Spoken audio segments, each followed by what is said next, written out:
Kabbalah is one of the most widely practiced forms of mysticism. Followers believe that decoding its ancient texts will reveal the answers to the greatest mysteries of life. In the 21st century, celebrities including Madonna and Britney Spears have taken up a modern interpretation of the practice. Yet the spread of Kabbalah has sparked controversy. Strict adherents warn that this mystical practice holds hidden perils. Throughout history, followers have coded their writings to protect Kabbalah's secrets. How many levels of understanding are there? Maybe infinite. So the more you have to decode the past, to decode the text, the more mystical it is, the harder it is to decode.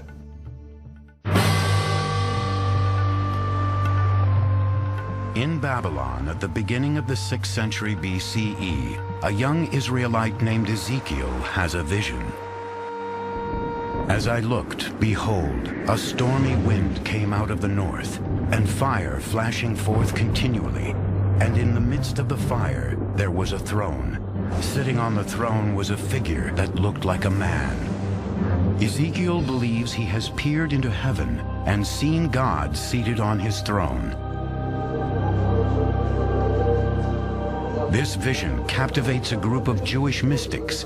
They hope that by studying this image, they will one day see God for themselves and become one with the divine spirit.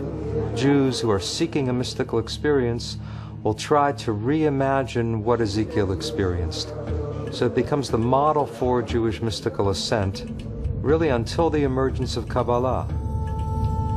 In the 2nd century CE, the Roman Empire controls what is now Israel. Jews who practice their faith openly are either killed or forced into exile. It is during this time that many Jews turn to mysticism to help them understand God's will. Rabbi Shimon Bar Yochai is one of the men searching for answers.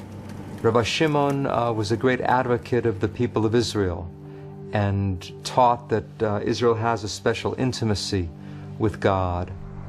And he fled from the Romans who sought to execute him because of anti-Roman statements he had made. According to Jewish texts, Bar Yochai hides from the Romans for 13 years in this cave in Pekayin, Israel. Here, Bar Yochai meditates on God and the universe, using the Torah, or Hebrew scriptures, as his guide. His unique methods and devout practice make him one of the first key figures in Kabbalah's history. Like Bar Yochai, other small groups of Jewish mystics begin trying to achieve a greater understanding of God. Since God wasn't coming to them, they were going to where God was. So they wanted some kind of experience of the divine. They used certain meditative techniques that worked them up into an autosuggestive hypnotic trance.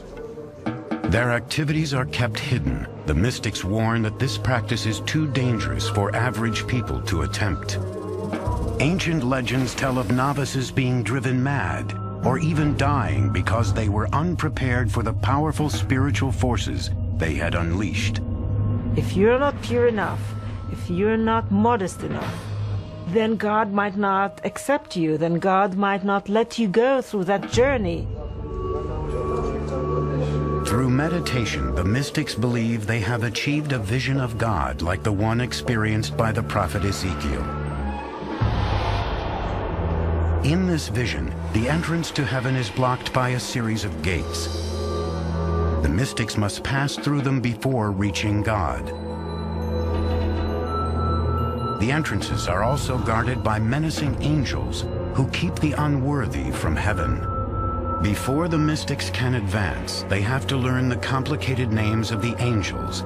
Each name must then be repeated an exact number of times. The mystics would wear amulets that would shield them from the power of the angels. And if they went through all the gates and they got into the throne room, then they would have this vision. They would learn the secrets The mystics claimed those secrets helped them understand God's thoughts.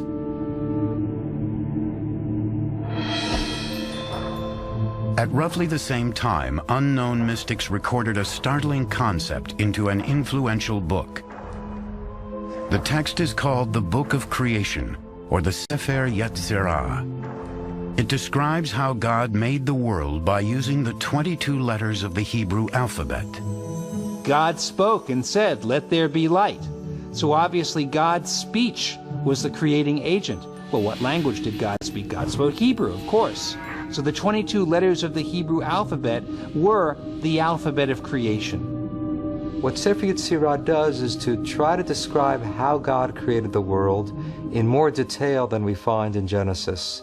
It builds on the notion that God created the world through language, but now it's not words so much as individual letters. And this is probably meant rather literally. God took the 3 letters Aleph, Bet, Nun, which spelled the word Even, stone. By combining those letters, a stone was created. And similarly with every object in the universe, God created by combining the letters with the numbers.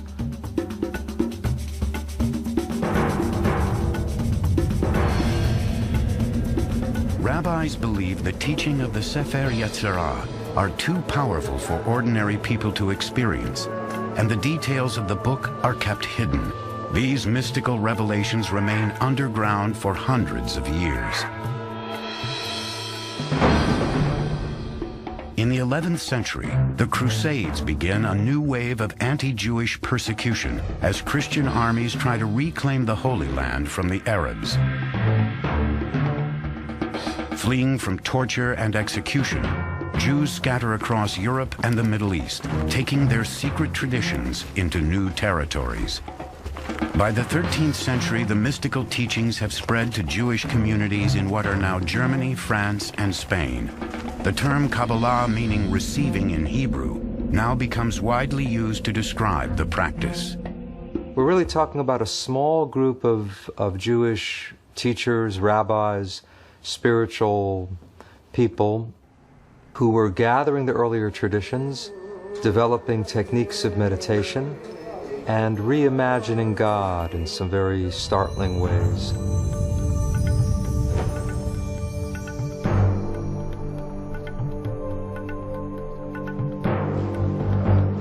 One of the most significant events in Kabbalah's history occurs around 1280, when a Spanish rabbi claims to discover yet another mysterious text.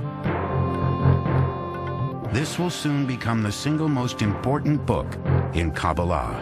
It is called the Zohar, meaning radiance or splendor in Hebrew. It's really the masterpiece of Kabbalah. The ideas of the Zohar are very radical and very startling.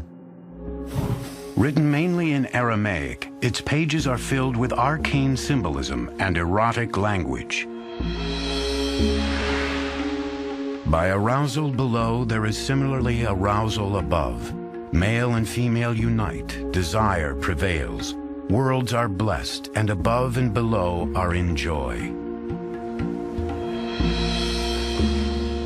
To this day, the author of the Zohar remains a mystery.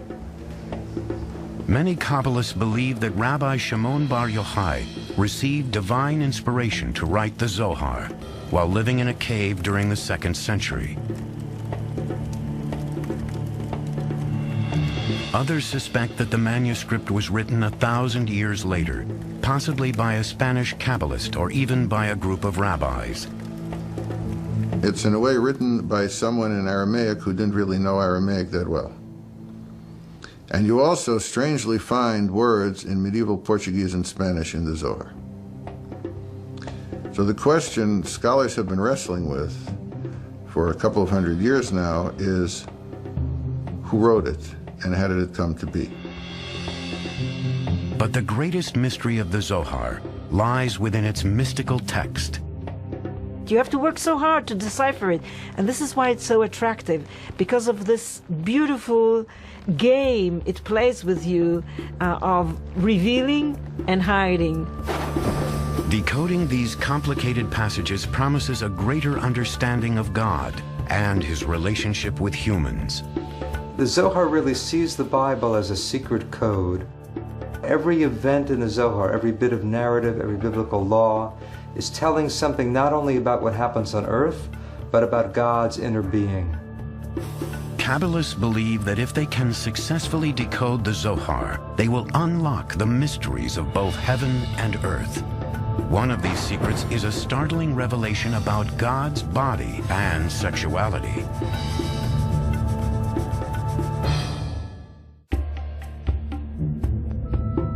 By the 13th century, Kabbalah had spread throughout Europe and the Middle East. Yet even as the number of Jews studying Kabbalah grew, their secrets remained closely guarded. Ever since, scholars have been searching for ways to unravel these secrets. In Berkeley, California, Daniel Matt works surrounded by these copies of the Zohar, the most revered and mysterious manuscript in Kabbalah. His bookcase is filled with versions and commentaries in Aramaic, Hebrew, English, and French. They come from libraries around the world. He hopes to complete the first English translation of the Zohar based on original Aramaic texts. This ambitious work is the latest attempt to understand a book that has perplexed scholars for over 700 years. I don't want to ruin the mystery or the strange, cryptic quality of the Zohar, but I'm trying to make it accessible to a contemporary reader. The Zohar is perhaps the most difficult Jewish text to translate. Most of its roughly 2,000 pages are in Aramaic, an arcane language that may have been used to further complicate the decoding process. On the surface, the Zohar is a novel which follows Rabbi Shimon Bar Yochai and a group of rabbis on a journey through what is now Israel. They wander through the hills of Galilee, sharing their secret teachings, sometimes running into strange characters on the road. Kabbalists believe that the narrative holds clues that can explain hidden meanings in the Torah or Hebrew scriptures. Several examples can be found by re-examining the book of Genesis. Here, the Zohar overturns the traditional account that God expelled Adam and Eve from the Garden of Eden. The Zohar's interpretation illustrates a revolutionary belief that humans can direct God. But the Zohar asks a very radical question. It says, who kicked whom out of the garden? And the Zohar actually teaches Adam expelled God from the garden. It's as if we're still in the garden. But we don't realize it because we've expelled God. We've lost touch with the spiritual dimension. And the challenge is to regain some awareness, some intimacy with the divine. The further Kabbalists delve into the Zohar, the more cryptic the words become. It has a very rich symbolic system. This is a deliberated means to keep the Zohar for the elite only. The writers probably thought that only those who are spiritual enough will be able to decipher it. The major symbolic code found in the Zohar is the 10 aspects of God's personality, the 10 Sefirot. One popular interpretation shows these characteristics as a map of God's body. Kabbalists believe that if they can understand God's anatomy, they can learn how his powers work. These ancient drawings reveal that God's body is similar to humans. The top symbolizes God's head, which is the source of will, wisdom, and understanding. Below that are symmetrically arranged organs and limbs, representing love, power, beauty, eternity, and splendor. The most unusual part of the diagram contains sensual imagery. The ninth part of God, called the foundation, is the phallus, or procreative life force of the universe. But according to the Sephirot, God also has female components. The final element, often called Shekinah, was depicted as the feminine half of God. This image challenged the age-old view of a strictly masculine God. What we find for the first time is that this feminine aspect, the feminine consort of God, is divine and is part of the divinity. So to unite the male and female halves of God, this becomes the goal of the whole system of the Sephirot. And the Zohar describes that union in very graphic terms. There really is a romance within God and a sexual union, and that's a striking element of the Zohar, probably led to its wide appeal in some ways. This complicated system supported the Kabbalist teaching that humans affect God. Students of the Zohar believe that human actions unite these masculine and feminine parts of God. How are the two halves of God united? Through human virtue, through loving one's neighbor, through helping the poor, through observing the Sabbath, through various interpersonal and ritual commandments. One brings together these two halves of God. You might say that this is how we actualize the divine potential in the world. The idea that God is dependent on human beings clashed with traditional beliefs that saw God as an omnipotent ruler.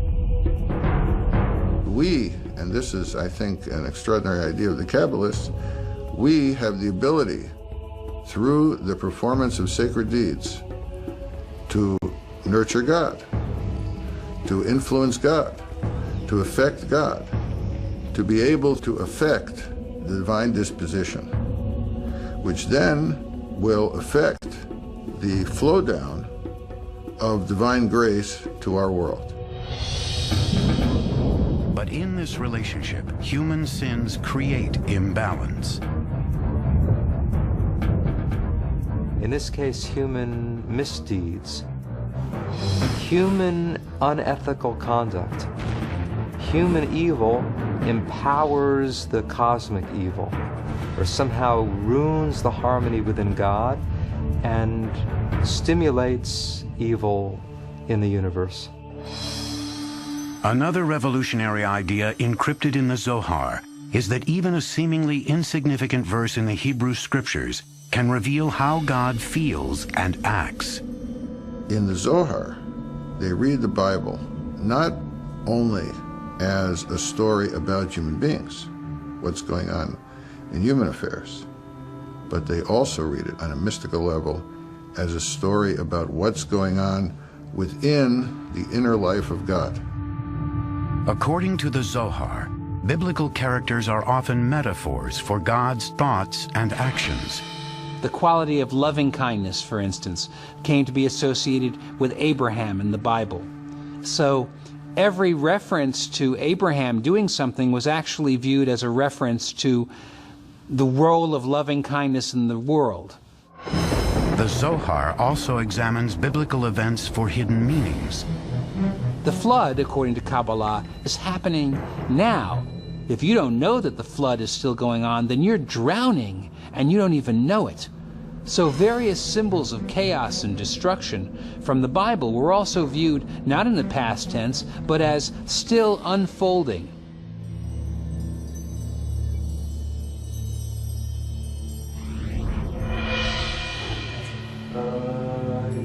While mystics continued to explore the mysteries of the Zohar, another 13th century Spanish Kabbalist was devising a new method for uniting with God. Abraham Abulafia's technique involved intense meditation and yoga-like movements. His followers would use certain hand and head movements to concentrate on the Bible's Hebrew letters.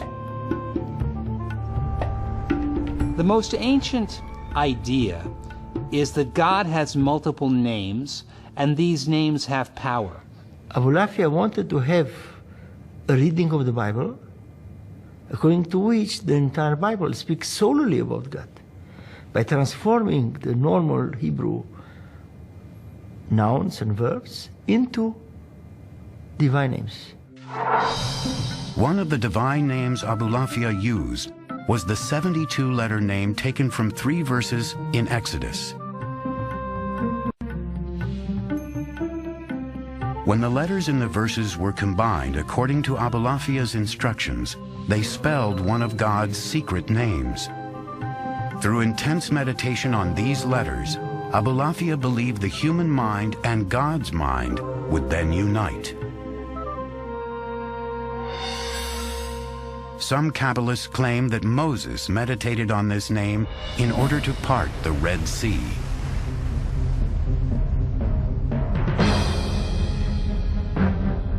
At the height of the Spanish Inquisition, King Ferdinand and Queen Isabella declared that all Jews must either convert to Christianity or be expelled. During 1492, over 100,000 Jews fled Spain. Once again, religious persecution influenced the spread of Kabbalah's teachings. A century later, many Kabbalists would use their techniques to call forth the promised Messiah.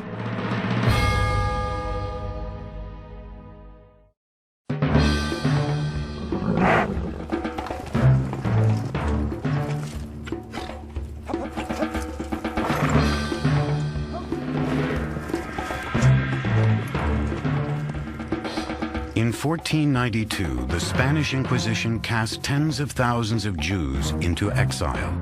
Many fled to the Holy Land. 90 miles north of Jerusalem, in the Galilee region, Jewish mystics known as Kabbalists settled in the town of Safed. A number of Kabbalists were attracted to Galilee, partly because Rabbi Shimon Bar Yochai, the hero of the Zohar, had wandered around the Galilee. Today, the dusty, winding roads of Safed are peopled by artists and lined with galleries. 5 centuries ago, however, Kabbalists believed that the Messiah would one day walk these same streets. One of the scriptures, it is being said that the Messiah, when the Messiah will come to Jerusalem, he will first appear in the Galilee. So they sort of want to be the first ones to catch him. The mystical text known as the Zohar taught that good behavior increased God's powers on earth. Based on this philosophy, Kabbalists hoped that a life of holiness would bring forth the Messiah. Kabbalists in Safed strove to become a perfect religious society. The feeling was that people have to help God bring the Messiah. They have to be pure enough. They would be up at midnight to say the prayers, and then up again at dawn to pray with the rising of the sun. Kabbalah masters in Safed instructed their followers to engage in meticulous meditation, fasts, and adherence to the Torah. The most famous leader was Rabbi Isaac Luria from Jerusalem. By the time Luria began teaching in Safed in 1570, he was regarded as one of the most important holy men of the century. As a young man, Luria had spent several years in seclusion near Cairo, Egypt. There, Kabbalists say, Luria studied the Zohar and had visions of angels and biblical prophets. There's some evidence that he used the Zohar as sort of a mantra, that he would take passages of the Zohar and repeat it over and over again until he got deep inside it. In this trance-like state, Luria acquired extraordinary abilities.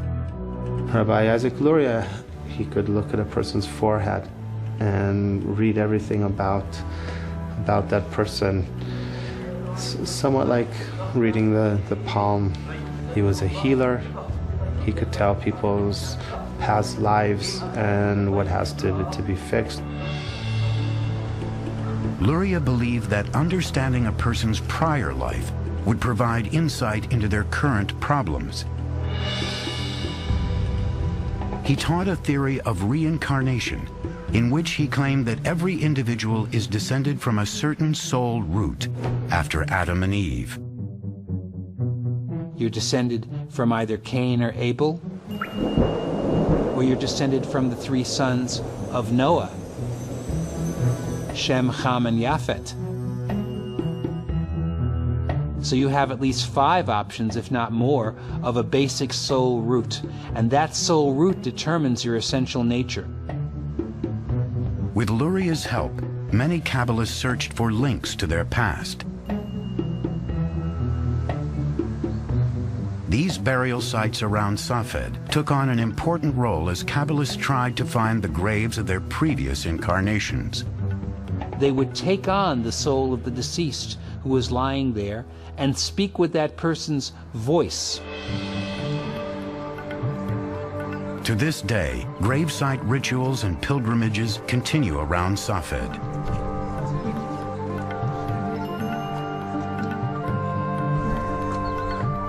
Here, followers gather at the tomb of Rabbi Shimon Bar Yochai. Some are practicing Luria's teachings.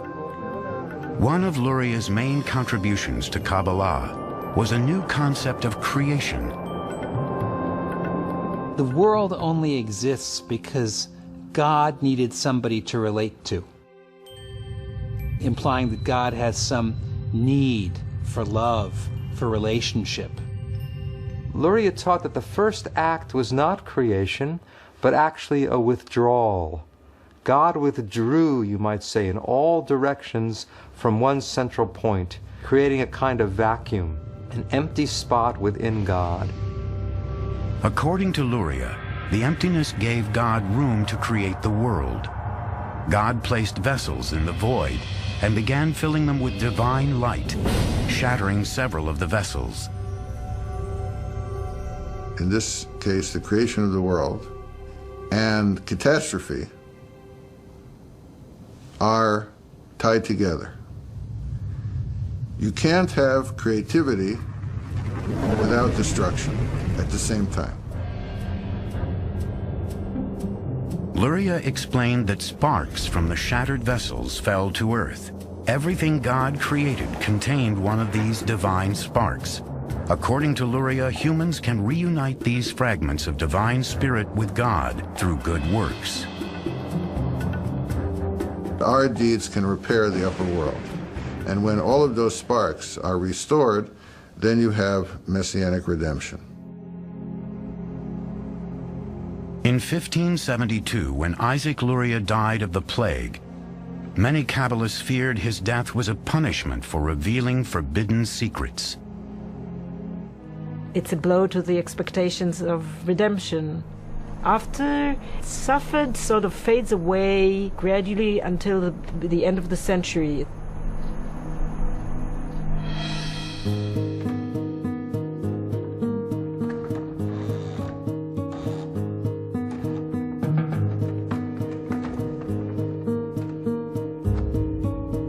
The invention of the printing press would soon spread Kabbalah's teachings like never before.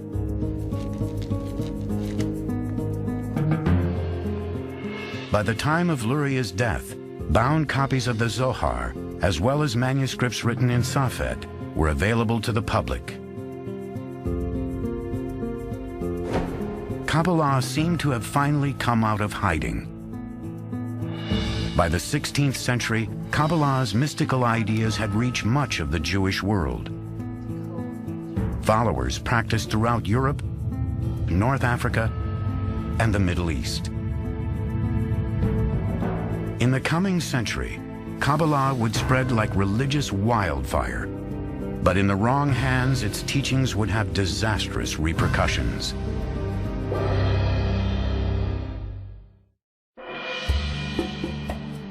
The 16th century was marked by the unprecedented spread of the Jewish mysticism known as Kabbalah.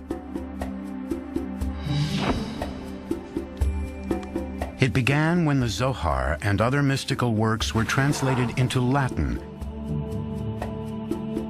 Christian philosophers were eager to study Kabbalah and believed it could help solve the mysteries of their own faith.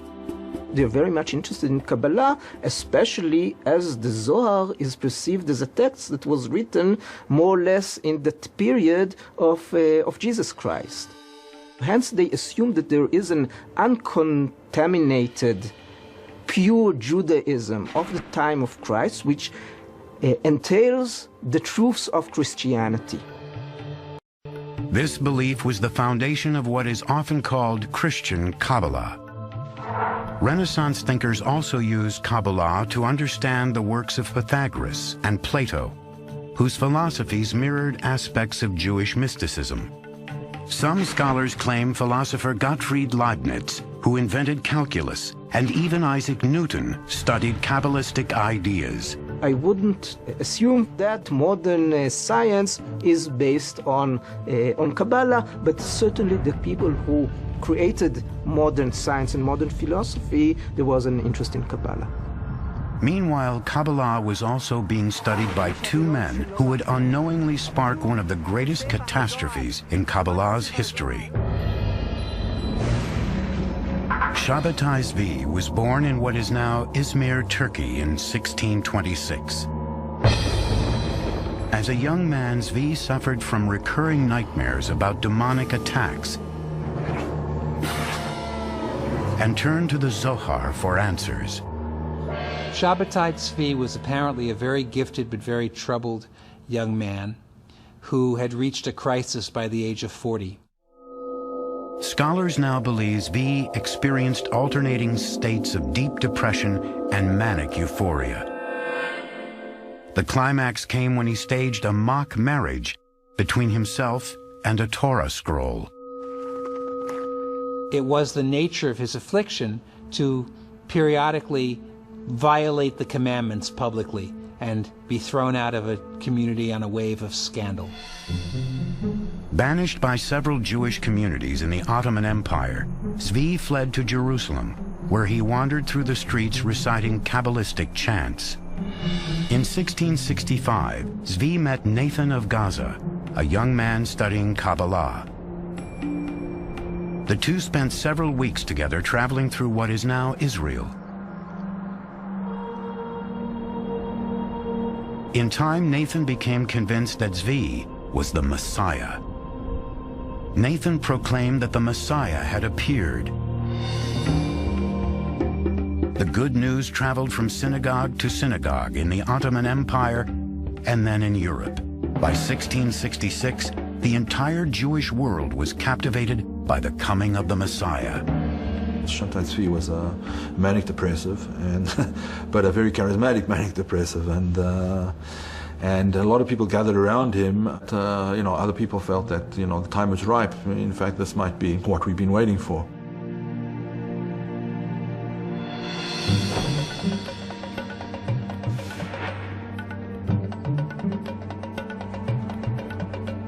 In early 1666, Ottoman soldiers arrested Zvi and brought him to the Sultan's palace in what is now Turkey.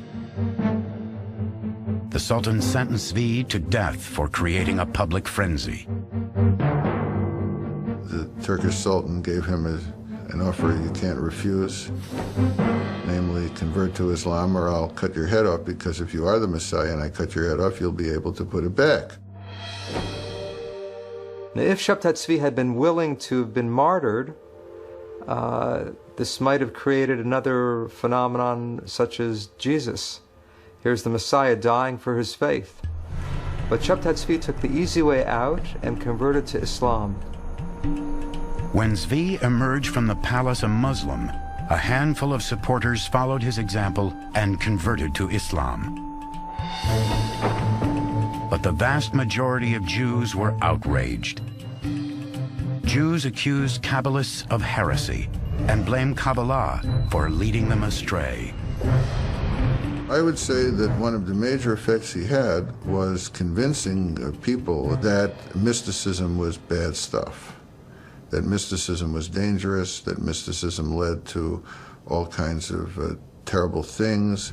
It's at that point that you have the restrictions really put into place more severely about who should study Kabbalah and how widely it could be spread. A few Kabbalistic circles continued to thrive in Eastern Europe, including a group whose practice became known as Hasidism. A rabbi and mystic called the Baal Shem Tov, or Master of the Good Name, became the leader of the Hasidic movement at the beginning of the 18th century. The Baal Shem Tov unified other mystical circles who were operating under the radar, as it were. While early Kabbalah had been reserved for a select few, Hasidism took elements of Kabbalah and made them accessible to ordinary people. Contrary to the strict meditation and study of early Kabbalah, Hasidism emphasized celebrating God in everyday life. Hasidism also encouraged a more open exchange of Kabbalistic ideas. There's a democratic impulse in Hasidism. Anyone can serve God, anyone is beloved of God, if one discovers the spark. So this idea of the hidden sparks, which had appeared in Kabbalah, now it becomes a technique of finding God in the world. While the larger Jewish population continued to shun mysticism, Hasidic Jews preserved Kabbalah's traditions throughout the 1800s. Today, Kabbalah has taken on an entirely new appearance in the City of Angels. Some scholars believe this trend is precisely what early practitioners had feared most, that Kabbalah would fall into the hands of the spiritually unprepared.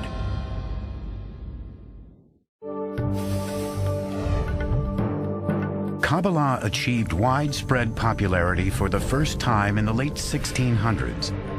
But when the mystical practice became linked to a false messiah, Kabbalists across Europe and the Middle East were shunned. For the next 250 years, Kabbalah remained in the shadows of Jewish life. In the 1930s, a German historian named Gershom Scholem began to rediscover the teachings of Jewish mysticism. He spent many, many years traveling through the libraries of Europe and cataloging and reading these manuscripts, some of which had simply not been opened for decades or in some cases centuries. You could say that he made this material accessible to the Western world. As Hitler's Third Reich spread terror throughout Europe, Jews found themselves struggling to understand the persecution, torture, and murder faced by their people. Kabbalah's belief that evil deeds could throw the universe out of balance was tragically underscored by the Holocaust. With over 6 million Jews killed, the world had reached one of its darkest hours.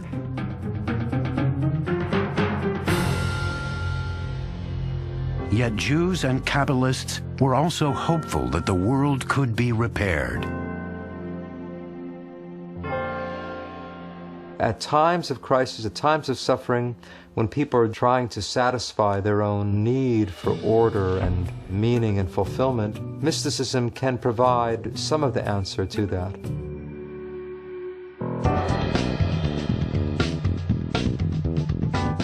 In the 1960s, the American counterculture explored new approaches to religion.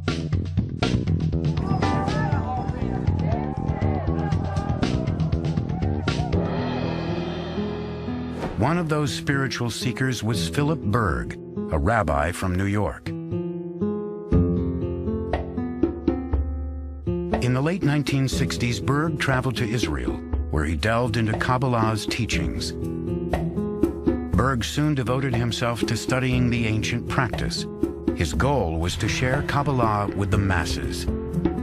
He reshapes it by presenting it in a way that someone who's not versed in Kabbalistic text and doesn't know much even about Judaism can understand these ideas and apply them for his way of life. Berg's simplified interpretation of Kabbalah spread quickly. At the beginning of the 1970s, Berg opened his first Kabbalah center in Tel Aviv. During the 1980s, Philip Berg and his family constructed a Kabbalah empire based here in Los Angeles. Today, what is known as the Kabbalah Center has several million followers and operates branches in nearly 100 cities, making it the largest Kabbalistic organization in the world. Here at the LA headquarters, Kabbalah has caught the attention of celebrities seeking a spiritual dimension to their lives. Berg's two sons help promote the concept that unlike the restricted Kabbalah of the past, this practice is open to all. We offer Kabbalah for everyone, without any barriers, race, sex, religion, anything. So we're very excited about the opportunity of bringing this wisdom, which has been hidden, to the masses by making it accessible, understandable, and practical. By opening the doors to everyone, the Kabbalah Center has opened itself to harsh criticism. You have all of these Hollywood people jumping on the Kabbalah bandwagon, but many of them are not Jews and they're not observing Jewish law. Whether they're studying the real Kabbalah, I doubt it. They tend to say, here's a sacred name, here's a sacred practice, that will bequeath to you some Kabbalistic power. The Kabbalah Center emphasizes ancient practices such as meditating on the 72 names of God and making pilgrimages to Kabbalist sites in Israel, like Madonna did in 2004. A pop star called Madonna adopting Kabbalah, I think this is, in a nutshell, this is postmodern cult spirituality for you. It's really a match made in heaven between Kabbalah Center and Madonna.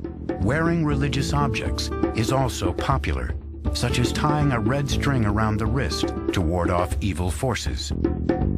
The practical Kabbalah, the world of amulets as it is today, is an aspect that they can touch, that they can read, that they can feel, that's physical. And these are all things for which theoretical Kabbalah doesn't touch them, doesn't reach them.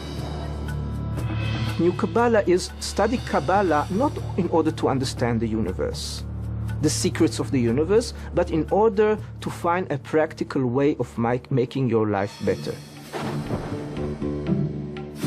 Decoding Kabbalah has been a complex mystical journey for thousands of years, and the quest to control its secrets continues to this day.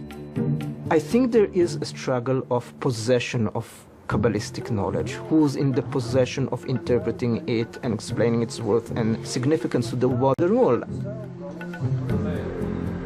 Okay, you could have a thought and that can connect you to God. That's what Kabbalah is about. This true, serious, deep study of Kabbalah is going on and will continue. I'm sure that a lot of them who are not the not sincere ones will, simply drop out sooner or later. Many followers say that even with absolute dedication, it is impossible to discover all the hidden meanings within Kabbalah. But there's another whole level that the Kabbalists said. There's so many layers and levels of Kabbalah that you could take your whole life and you're still not going to finish learning the universe of Kabbalah. This ancient mystical wisdom will no doubt continue to reveal new mysteries to the modern world. People search for new techniques and means and paths to make their lives spiritual. So I think as long as there will be humanity, there will be mysticism. It's something very ancient and something very immediate and contemporary at the same time. And I think that's what makes Kabbalah so intriguing, is that it's both new and ancient. There's questioning, why are we here in the world? There's questioning about the nature of God. And Kabbalah does promote and try to answer those questions.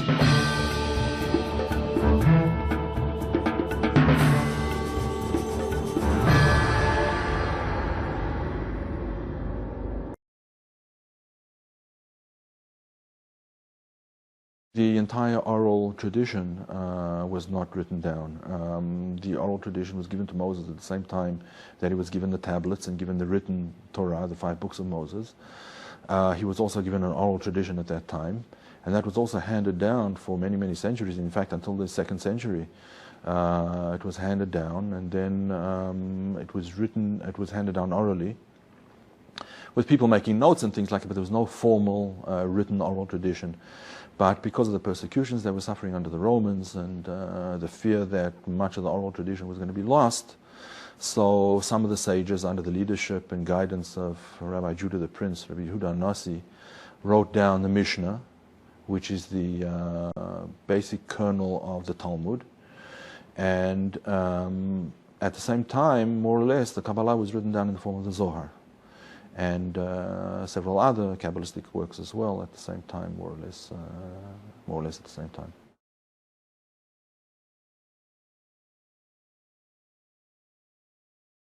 Kabbalah, as I said, means Jewish mysticism.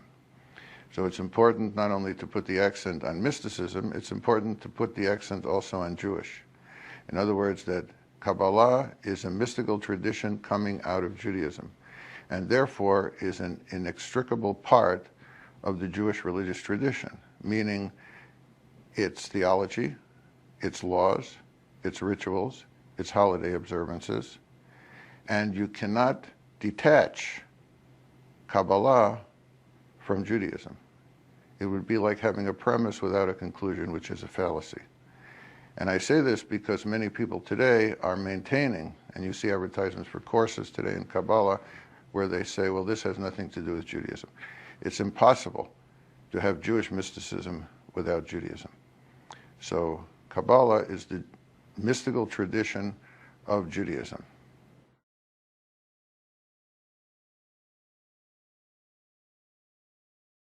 This goes back to the whole issue raised by the Sefer Yetzirah and other forms of Jewish cosmology, how the world came into being. In other cultures, you had a variety of ideas, let's say in mythologies, of how the world came into being. Through a fight between the gods, through the death of a god and using the body to be the basis for the world or for human beings or something like this. You have legends about the world coming from a hatched primordial egg. You have all kinds of legends. In Jewish tradition, you have a kind of, I would say, unique view. And that is that the key to creation is language. That language brought about the creation. After all, in the biblical story of creation, we read, God said, I want to create this, and there it was. So the idea was that the world was created through the use of language, particularly the Hebrew language. So therefore, if you could master the permutations of the letters of the Hebrew alphabet, particularly the permutation of the letters of certain words in the Hebrew alphabet, like the ineffable name of God, called in fancy language the Tetragrammaton, then you could undertake creative activities of your own. And one example of this that comes out of the Sefer Yetzirah, it's found in the commentaries to the Sefer Yetzirah, not in the book itself, is an idea that floats through the history of Jewish mysticism.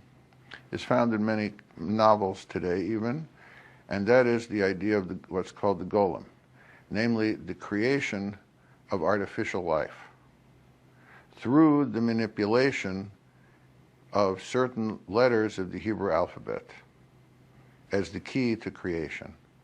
Now, if this idea sounds very outlandish, consider, if you will, how we look at the new discoveries about genomics.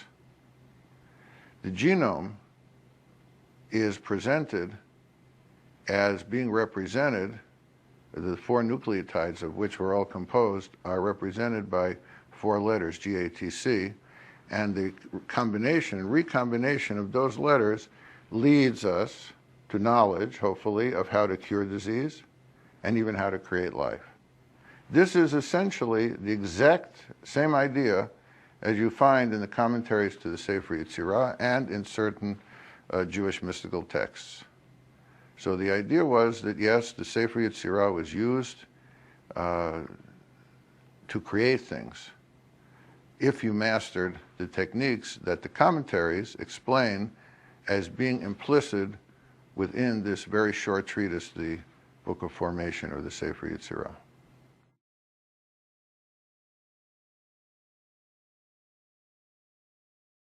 Magic plays a big role in Jewish magic and Jewish superstition, in Jewish mysticism and Jewish superstition. Today, a lot of these ideas sound very quaint to us, but I would suggest that we look at them another way than we usually do. Rather than simply look at them as superstition, look at them first as a kind of science of the day.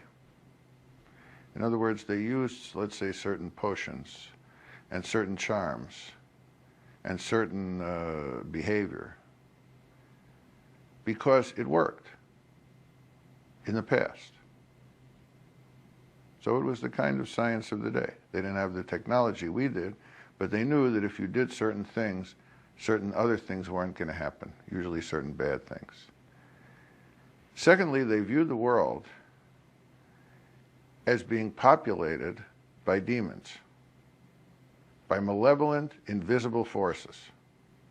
Now, this sounds like a very bizarre idea, but if you look at, say, things that we're afraid of, like viruses, these are invisible, malevolent forces, and we take action to try to prevent them from hurting us. This is exactly the same view that they had. There are invisible, malevolent forces trying to hurt us, and we have to take certain action to try to prevent that, or if they do hurt us, to try to cure ourselves of this. So I would call it a kind of proto-scientific approach. And I would say that in the history of Jewish mysticism and magic, there are four kinds of Jewish magic. One is predictive magic, in other words, using certain techniques to try to predict the future, so if it's going to be good, you can take advantage of it, and if it's going to be bad, you can either mitigate the effect or avoid it altogether. And we have a whole industry in our contemporary society, futurology, even weathermen.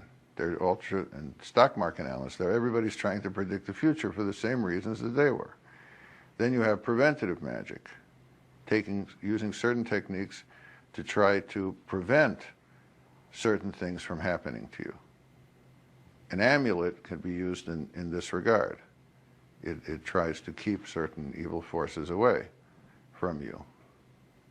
I mean, that's why people take flu shots. It's kind of a modern form of an amulet to try to keep the viruses away from you. And what does a virus mean? A virus means it's in the air. It means it's invisible and it's malevolent. Then you have curative magic, which is the use of certain techniques to cure a person who has been adversely affected by some kind of evil force. And you use, say, potions, called today drugs, pharmaceuticals.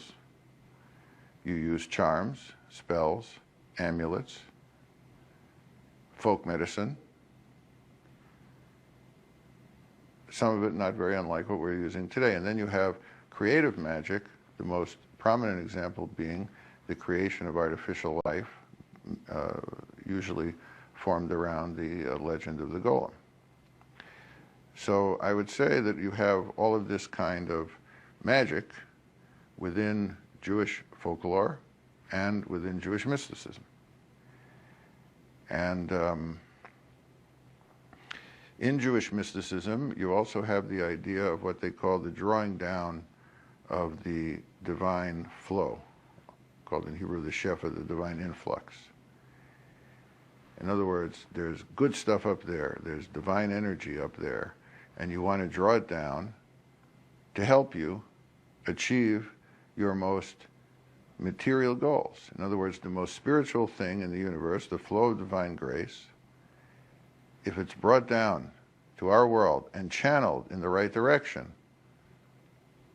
helps bring about the most material results, like, let's say, prosperity,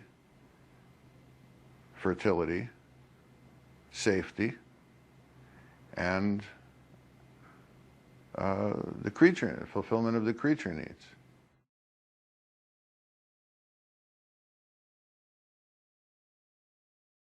Shekhinah is one of the most important contributions of Kabbalah.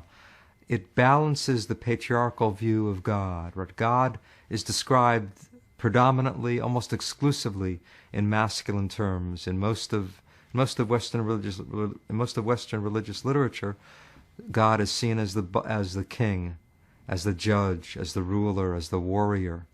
And that masculine depiction of God, Kabbalah is really offering a critique, a theological critique, and saying that this is an inadequate way to picture God. God should be seen as equally male and female. So in some ways, the feminine depiction of God is emphasizing the more intimate side of God, God as mother, God as the constant companion of Israel.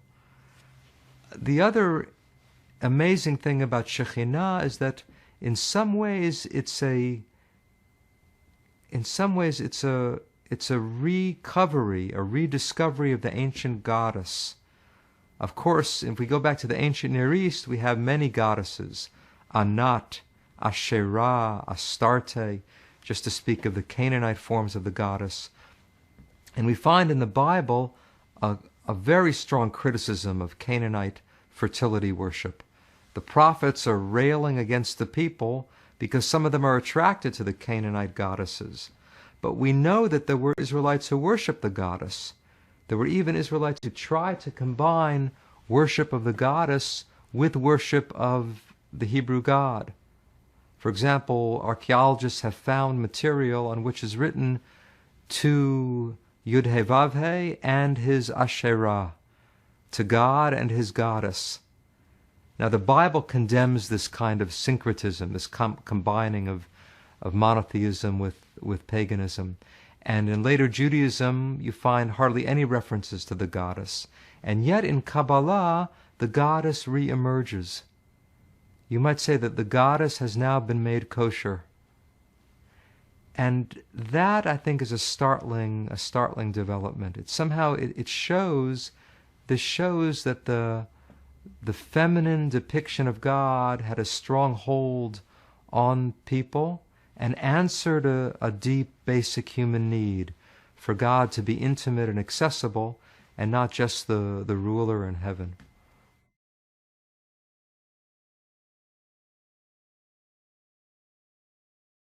This is how the Zohar interprets the opening words of Genesis. The Hebrew is Bereshit bara Elohim, which we usually translate, in the beginning, God created. But the Zohar insists on reading the words in the precise order in which they appear in Hebrew. Bereshit, in the beginning, bara, it created, Elohim, God. In the beginning, it created God. The Zohar takes that to mean, in the beginning, infinity created God. Now, what could that possibly mean? God is now the object of the verse, not the subject, which sounds impossible or heretical, but the Zohar, I think, is saying that infinity is the true reality of God. Anything else that we call God is puny compared to that. That's our own imagination or our own estimate of what God could be. It doesn't do justice to the true reality of God. So infinity brought about all that we think of as God. And for the Zohar, that's the meaning of the opening of Genesis. In the beginning, infinity created what we call God.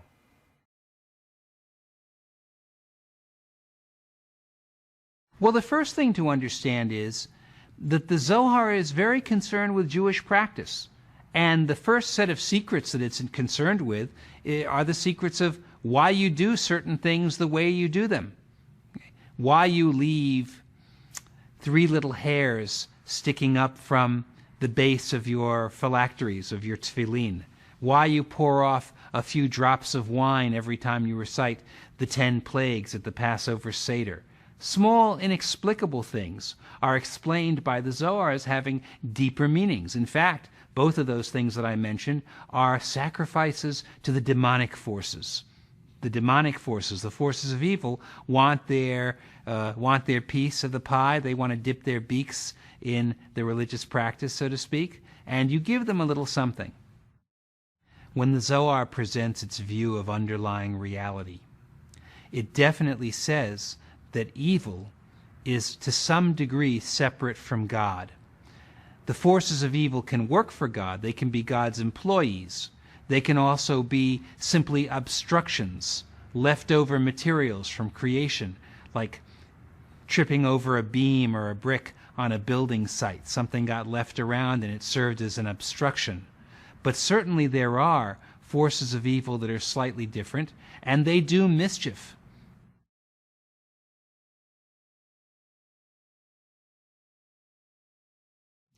There were always demons and evil spirits in Talmudic Judaism. One of the most interesting ones was Lilith.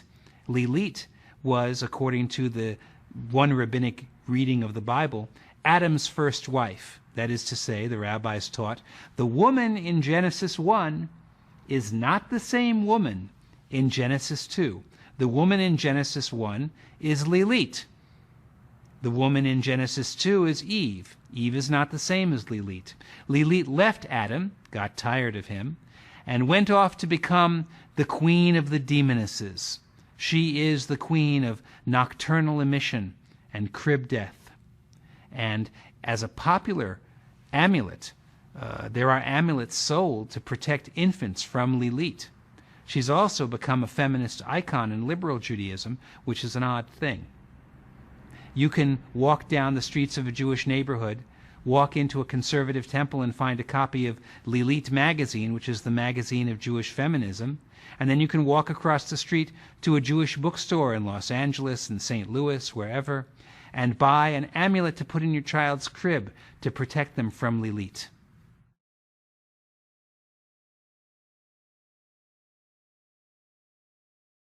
The most ancient idea is that God has multiple names, and these names have power. Already from the time of the Talmud, there were secret names of God, and these names never left Kabbalah. Eventually, invoking these names was seen as a way to protect yourself from evil forces. Many Jews of the last generations used to wear a little mezuzah, a little gold amulet around their neck with the basic Jewish prayer, the Shema, in it. Now, there's no commandment to wear a mezuzah around your neck.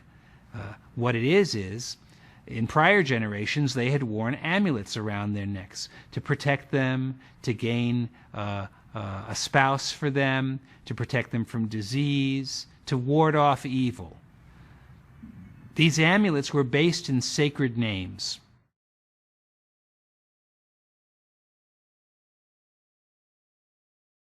The idea that there's a dichotomy between the body and the soul really began in the Talmud, in the Midrash. And they said that there are in fact 5 names for the soul. And Jewish philosophy began to employ 3 of these, saying that there's a lowest part of the soul that dwells in the gravesite. There's an emotional soul that goes and lives with God in heaven when people die. And there's a transcendent soul, a spark of God that dissolves back into God when a person dies. Therefore, a person's soul really has 3 parts: the physical soul, the emotional soul, which has gone to live in the celestial Garden of Eden with God, and the transcendent divine soul, which dissolves back into God. Now, from this came an interesting set of practices to Kabbalah. That is, first of all, the highest part of the soul, in order to dissolve back into God, takes at least a year to rise up to God, and it requires a lot of help. So from the Zohar, among other sources, came the idea that the mourner has to recite a certain prayer called the Kaddish, in which God's name is sanctified. And the recitation of that prayer, once a day, 3 times a day, once a week, whatever they can manage, will help push that highest level of the soul back to God. At the same time, the grave site, the graveyard, really contains the lowest level of the soul. So if a person goes to visit the grave, that's not a simple emotional thing to do. There is a meaning to going to the grave. The soul of the deceased lives there. And if they're the soul of a very great saint, then their soul has great mobility. If you pray there, that prayer will be transmitted to the lower soul, which is still connected to the emotional soul, which is still connected to the transcendent soul, which has dissolved into God. So that is a place to go to pray. That is an acupuncture point of spirituality.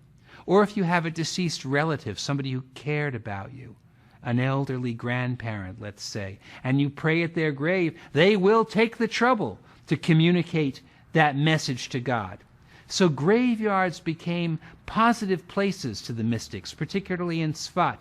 And Tzfat is dotted with graves going back to the Hellenistic period that have great meaning and are pilgrimage sites.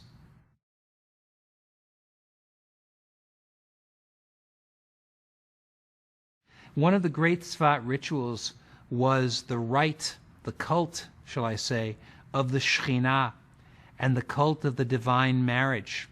Now, people don't really think about this when they go to temple in America and rise at the end of a certain hymn and bow and sing, "Come, O bride, come, O bride."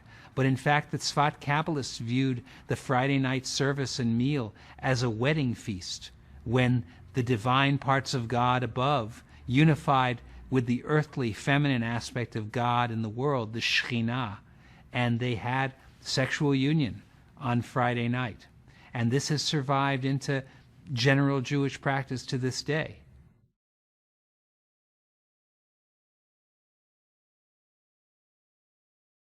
Avraham Abulafia was born in 1240 in Saragossa, and then he peregrinated actually almost all his life to Tudela, to Italy, to Greece, to Akko in the land of Israel, back to Greece, back to Italy, back to Spain, again back to Greece, back to Italy, and then in Sicily, where he apparently died in 1291.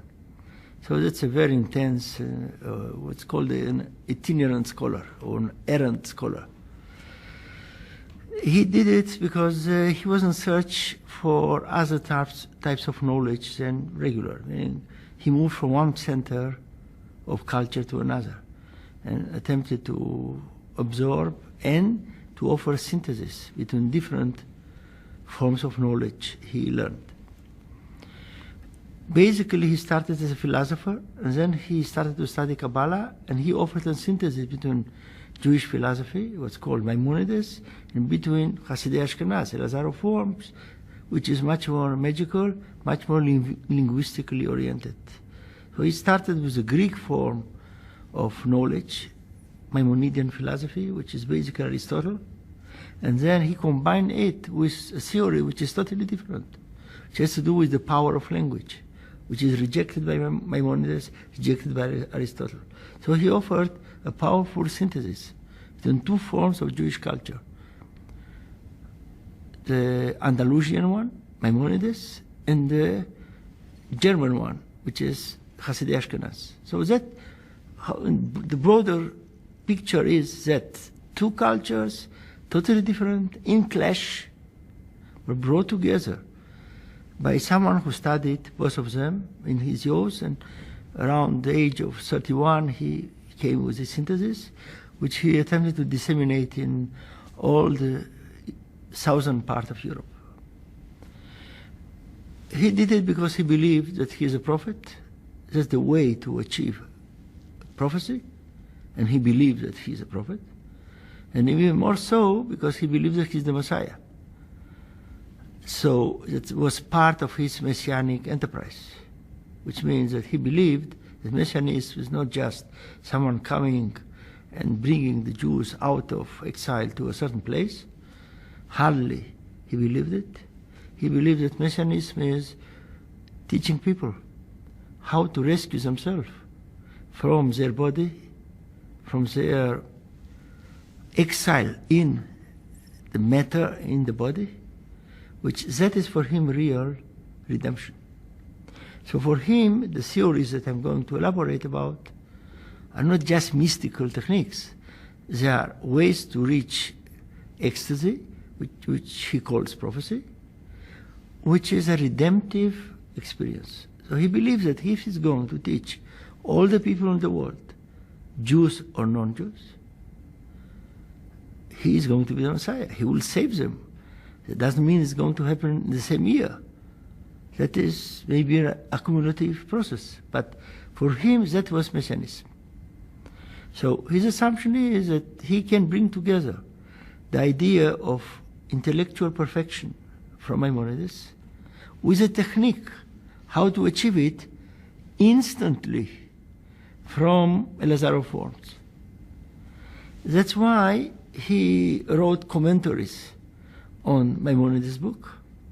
On the other side, he wrote commentaries on Sefer Yetzirah, a book which is very dear to Elazar of Worms, and Maimonides never mentioned it, he rejected it basically implicitly. So he attempted actually to capitalize on the two most important medieval achievements in the generation before him. So he offered a technique which has two different, how to put it, aspects.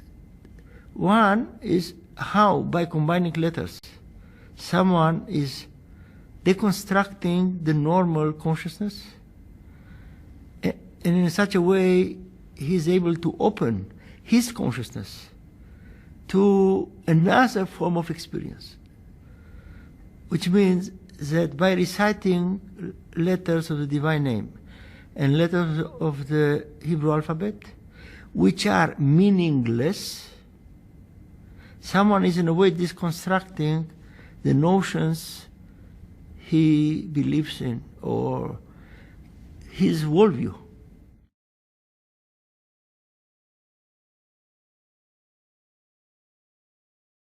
Magic and the use of amulets as expressing it was a part of the Jewish people from time immemorial, and even before the Kabbalah became a discipline, as it were, sometime in the 12th century, as it's normally figured.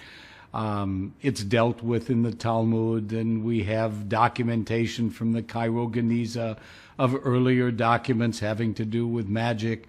But today, nonetheless, all of these things are called practical Kabbalah. Even though some of them have histories going back to the pre-Kabbalistic period, nonetheless, today the idea of magic and Kabbalah on a practical level are considered one and the same. Distracting the ego is turning the will to receive into will to receive is the egoistic will. Yes, and destroying it is becoming divine. Now, this is a Ashlagian Kabbalistic theme, but that fits very well New Age ideas of constructing, fighting, combating the ego. Ego seen as something superficial, and finding the inner self, inner divine self. So here then there's a New Age interpretation of Kabbalah, but it's based on a Kabbalistic theme that appears previous to this New Age interpretation.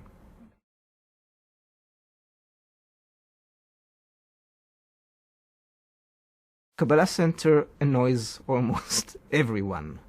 There's various levels, and of course one is appropriating, saying that they're in charge. If they do represent a very radical interpretation of Kabbalah, which is perceived as sacred to many Orthodox Jews who perceive Kabbalah in a very different way. For them, teaching Kabbalah to Gentiles, for instance, that's a red line that shouldn't be crossed. The popularization of Kabbalah, again, is something that's very offensive to many Orthodox rabbis, and because of that, there's quite a polemical struggle against them. Academics are also usually quite against them. Again, after teaching Kabbalah and studying Kabbalah for many years, etc., there's come this group, and targets more or less the same kind of audience and offers them. I think there is a struggle of possession of Kabbalistic knowledge, who's in the possession of interpreting it and explaining its worth and significance to the modern world. As a scholar, I don't think we should get into this struggle. We should try to understand things and not be part of it. But I think some of the academics are very opposed, because they will say, this is not the Kabbalah. What they're teaching as Kabbalah is not the Kabbalah of the 13th century. Now, for me, that is obvious. Of course it's not. Because of that, it's so interesting. If it would be the Kabbalah of the 13th century, it would be a significant cultural phenomena. But trying to appropriate Kabbalah to the 21st century and succeeding in that, that is what I think, as a historian of culture, of Jewish history, etc., that's what I find fascinating. And I think that's what Kabbalists always did. Because also Isaac Luria in the 16th century didn't represent the Zoharic ideas. He appropriated them to the 16th century audience. And that is what Kabbalah Center and many other groups, Bnei Baruch, other groups, are doing, and they're doing it very successfully. And I find it fascinating and interesting and really legitimate, if there is such a thing of legitimacy in these issues, as continuing the tradition of Kabbalah, taking things from tradition and appropriating and explaining them in a way that is significant to people in their own time.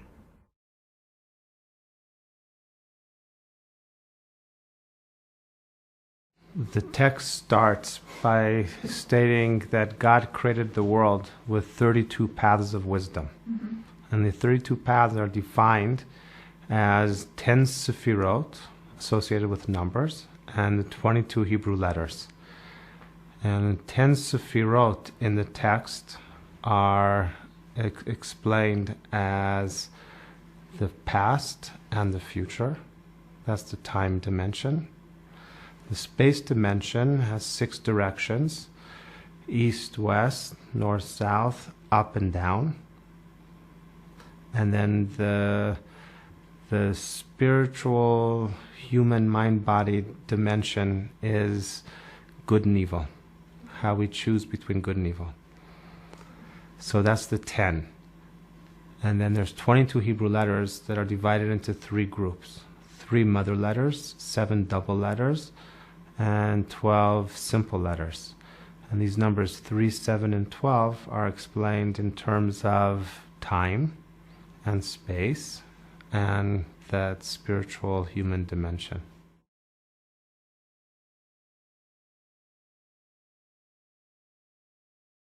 The 3 mother letters, they're expressed in time as fire, water, and air. Fire is like the hot season, water is the cold season, and then the air is the temperate season. So throughout the year, it's divided into 3 seasons. In space, it's the heavens is fire, the earth is water, and the atmosphere is air. And the human body, the head is associated with fire, the belly with water, and the chest with air. The 7 in time are associated with the 7 days of the week. In space are associated with the 7 planets that we can see with the naked eye. And the 7 openings of the senses, the 2 ears, the 2 eyes, the 2 nostrils, and the mouth.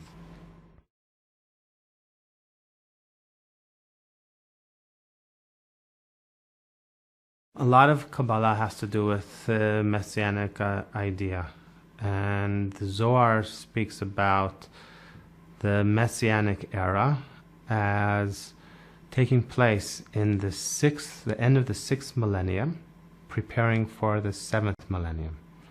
And this has to do with the Jewish calendar. And the Jewish calendar starts with Adam. And the first 2 millennia take us from Adam to Abraham.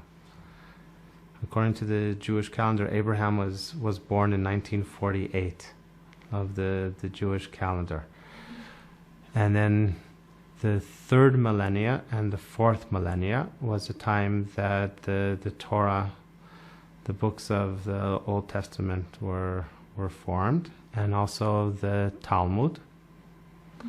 the 5th millennium in entirety, the Jewish people were in exile, and they had a tradition that the redemption would happen at the sunrise of the 6th millennium. Now, this has to do also with the appearance of the Zohar at the end of the 13th century. If you want me to talk a little bit about this idea of the 6th millennium, I think it's important to understand. One of the services in Judaism is receiving the Shabbat on Friday afternoon. So the day starts with the night. It says it was evening and it was morning one day. So Shabbat starts in the evening, and the service of receiving the Shabbat was developed here in Tzfat. So it's not just receiving the 7th day, it's about receiving the 7th millennium. So the 6th millennium starts in the Hebrew year 5000, which is 1240 CE. And the Zohar appears something like 1290 in Spain. So that's like the stars coming out on Thursday night, the beginning of the 6th millennium. So if we fast forward from there 250 years, so it takes us to midnight of the 6th millennium. And that's the year 1490. So a lot of changes happened in the world from 1240 to 1490. One of them is the expulsion of the Jews from Spain, and that's when Columbus was sent. And he discovered a whole other part of the world. There was a shift from thinking about the world as flat to thinking of it as round. It was the beginning of the Renaissance, or the Renaissance was happening. Galileo was at that time as well. Important changes in the world. And that's when Kabbalah became very popular in Tzfat.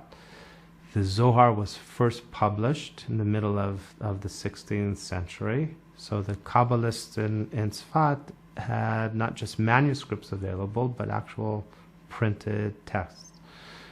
And that was the midnight of the sixth millennium. The Zohar teaches that the rooster crows at midnight, announcing the dawn. So the spreading of the teachings of a Kabbalah, which is about how to align one's soul and become inspired. It's about returning to prophecy. So the teachings of the Kabbalah is about bringing back inspiration to a people that has been suffering in exile for many years.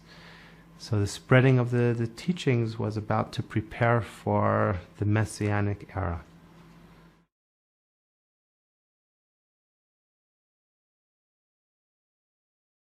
The Zohar can be explained in terms of Sefirot in a more general sense, but Lurianic Kabbalah is primarily about Partsufim, and it's about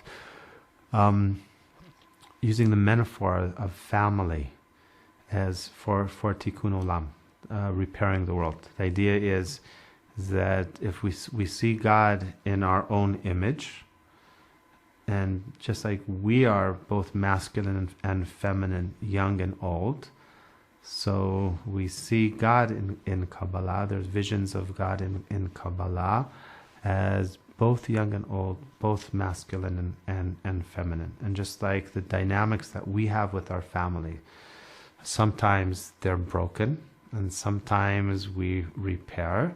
So it's a metaphor for the entire universe, that there's broken aspects of the universe, and it's part of our job to repair that brokenness. So if we can heal the breaks in our family, and then extend that outward to our community, to our nation, and ultimately to the entire world. This is the process that human beings and God are engaged as a partnership in repairing the world.